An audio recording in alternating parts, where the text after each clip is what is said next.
And then he said, well, wait a minute, you mean God can eat? I said, yes, you have that already in the Quran. Surah 5, ayah 75 says God cannot eat. My God can eat. Of course he can. I can eat. If your God cannot eat, then you need a bigger God. He says, you mean God went to the toilet? And he thought he had me on that one.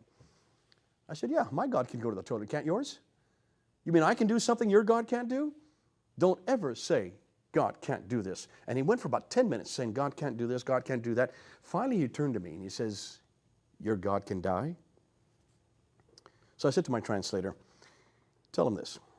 Here you have spent 10 minutes saying God can't do this, God can't do this, God cannot eat, God cannot go to the toilet, God cannot walk, He cannot wrestle, He cannot do all these things that I see all the way through Scripture. That was God that was walking and talking in the cool of the day. From the very beginning, God was walking and talking. If you're walking and talking, you better have a pair of legs, and you better have a voice, you better have a mouth, and you better have a pair of lungs.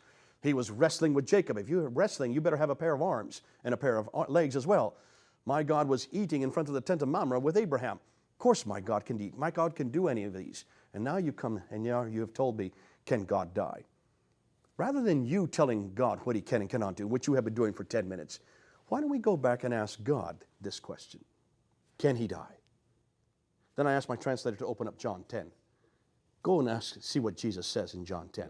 Because there's Jesus answering this very claim. He says very clearly, He can lay down His life and take it up again. Yes, my God can die. Jesus was claiming it right there. Of course He can die. He can lay down His life anytime He wants. But don't leave Him dead. In fact, Friday is the day He died. That's the day you Muslims celebrate. Friday is the day He died, but Friday's here, but Sundays are coming. Sunday is the day we celebrate because that's when He rose from the dead. We don't leave Him dead like you do. We let Him rise from the dead. My God can die anytime He wants. But then He rises again 3 days later. And in rising again, He then destroys death. In fact, there in John 10, He was making another divine claim. Because only God can lay down His life and take it up again.